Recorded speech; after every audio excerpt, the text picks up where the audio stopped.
Por esta vez voucho pasar. Moi ben, don Pedro. Pero a próxima vez que veñas pagar as leiras fora de prazo, cobrocho o recargo que marca a lei.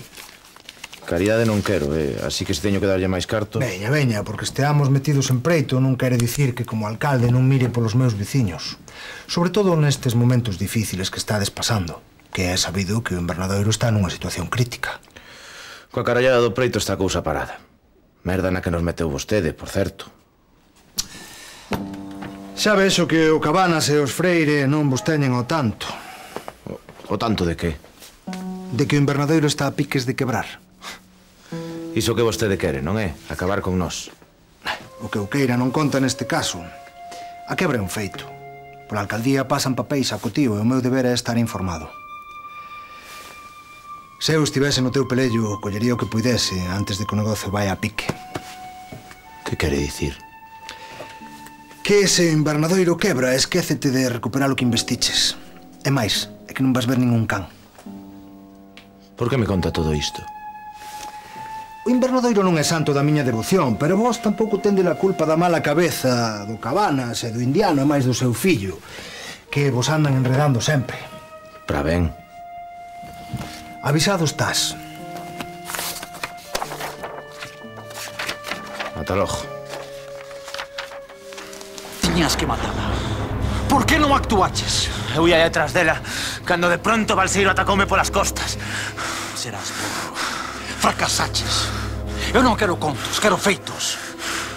Sabes, non verás un patacón. Eu non pago inútiles. Lisca. O informe para do Longo. Fíxenche unha copia. Grazas. A vete é boa. Boa. Boa non, boísima. Cantidade e calidade. O teu pai está feliz. Que? Xa oiches a Freire. Daqui a pouco o Invernadoiro vai volver furrular. Pois alégrome, home. É unha boa nova para todos. Papá, para, que estás poñendo o carro diante dos bois. Home, polo que di Freire, o asunto ese do preito xa logo a quedar amañado.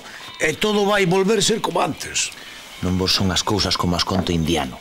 Seino de boa man que veño da alcaldía de falar con Pedro. O alcalde é unha víbora, xa te teño dito 1000 veces. Pero ten papéis que demostran que inda que jañemos o preito imos quedar sen nada. É que jaña Freire mentíndonos. Ti ver oír e calar, Que ninguén te mandou vir aquí tocar a gaita.